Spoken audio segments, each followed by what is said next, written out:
Bonjour à tous et bienvenue dans cette nouvelle vidéo. Aujourd'hui, je vais parler d'un autre composant de Symfony UX, c'est l'autocomplete. Je vous laisse vous amuser à lire la documentation, il est très simple. Et aussi, vous pouvez inspirer de l'exemple existant sur ce site ux.symfony.com/autocomplete. On va le tester. Et comme vous voyez, donc pizza, et on arrive à faire l'autocomplete avec pizza. Et pour l'exemple d'aujourd'hui, on va ajouter l'autocomplete à une interface que j'ai déjà créée, Stat Shop Online. Je ne vais pas perdre votre temps à développer cette interface car on a déjà fait presque le même travail dans la vidéo Chart.js et Live Component. Qu'est-ce qu'il fait cette interface? On a un filtre par mois et les statistiques affichées par mois. Les visites et les ventes. Lorsque je clique sur janvier, il va afficher les stats de janvier. Et si je veux afficher plusieurs mois, je peux sélectionner plusieurs mois. Et si je désélectionne, il va afficher à la fin tous les mois, donc l'état initial de cette interface. Ne vous inquiétez pas, je vais vous montrer le code et vous expliquer qu'est-ce que j'ai fait exactement avant d'attaquer la partie autocomplete. Pour le code, comme d'habitude, j'ai créé une route spécifique pour StatShop Online qui fait le render pour /home showStatHTML.twig. Et après, j'ai créé un composant statshoponline.php et statshoponline.html.twig. Et dans showStatHTML, j'ai appelé le composant component statshoponline. Et dans notre statshoponline.html.twig, j'ai affiché le filtre et aussi j'ai affiché la charte. Et dans ce code, dans le composant, qu'est-ce qu'on a fait? J'ai utilisé LiveProp Select Month, c'est un tableau. Et après, j'ai créé une fonction showStatOnline, exposer template pour qu'on puisse afficher le résultat. Et ici, pour les selected months, les mois que je vais sélectionner, j'ai créé une petite fonction. On a ici les données. Et après, ce traitement pour faire le filtre. Si on a des mois dans selected month, donc on va faire le filtre. Sinon, on va afficher les données telles qu'il est. Et après, je renvoie le retour ici. Et dans notre fonction showStatShopOnline, on crée notre charte. Et pour le filtre, j'ai créé aussi une fonction publicFunctionMonth qu'on va exposer une template pour qu'on puisse récupérer le retour de cette fonction. Et ce que je fais, je retourne arrayColon les données avec le mois. Je vous explique quelque chose.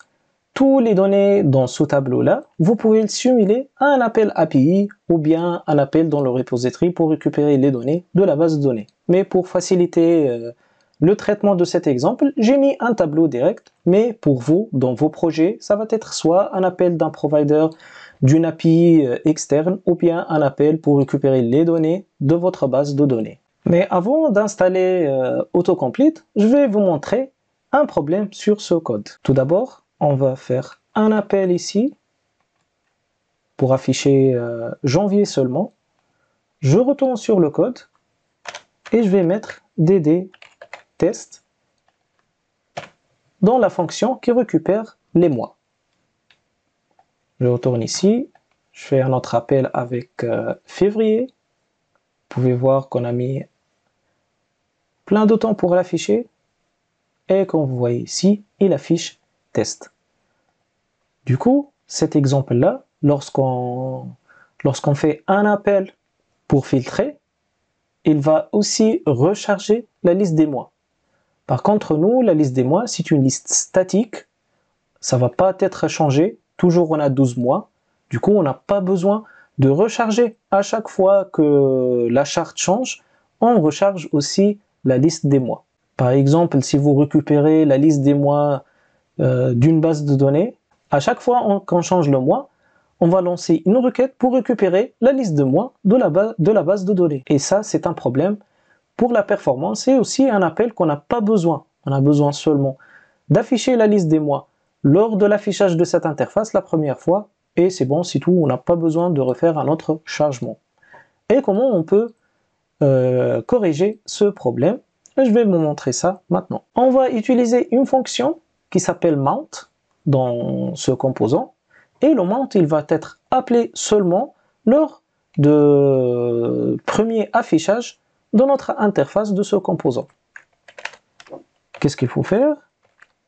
Public function mount va retourner le void, et avec ça on va utiliser aussi live props avec writable égale à false et public array $months qui va être un tableau vide. Et pour le traitement, on va copier le même traitement qu'on a fait ici. CTRL-C, et je vais aussi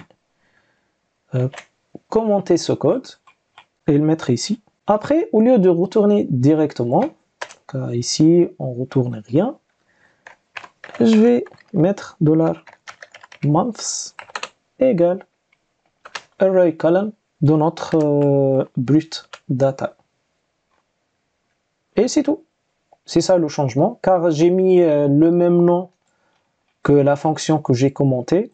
Donc j'ai pas besoin de changer for m in months ici, c'est le même.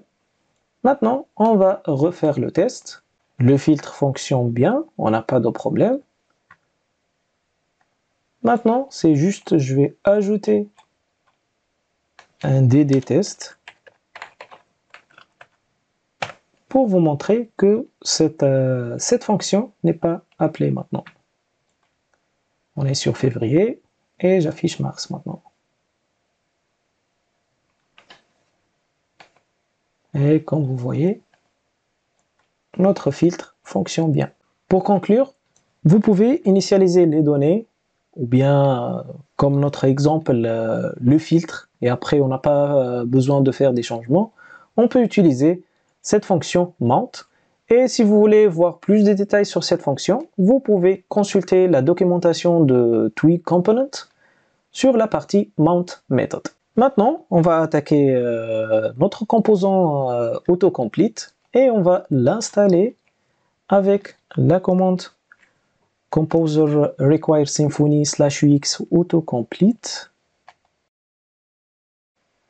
Maintenant, notre composant est installé et pour l'utilisation, on a besoin de retourner dans statshop online html.twig et dans la la balise select, on va ajouter data-controller égale, et on va mettre le nom de notre contrôleur qui va être symfony-ux-autocomplete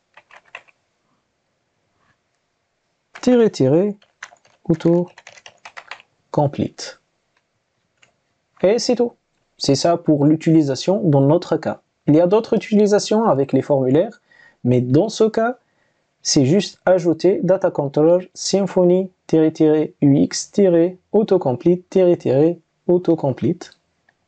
Je retourne sur l'interface et je vais, par exemple, j'ai besoin de décembre. Et comme vous voyez, j'arrive bien à récupérer décembre. Je veux maintenant octobre. Et j'affiche octobre et décembre. Donc c'est juste ça, il faut ajouter le data controller, c'est tout pour notre cas de test. Avant de terminer la vidéo, je vais vous demander de corriger quelque chose. Maintenant, on a utilisé avec l'autocomplete multiple, select multiple. Et si j'enlève la select multiple ici, le mot multiple dans notre balise select, je retourne ici, je refais le même test et je vais afficher par exemple mars. Pourquoi le filtre maintenant ne fonctionne pas? Je vous laisse répondre dans les commentaires. Si vous ne trouvez pas la solution, je vais vous donner ça dans la prochaine vidéo. À bientôt et n'oubliez pas de vous abonner à la chaîne pour m'encourager. À bientôt.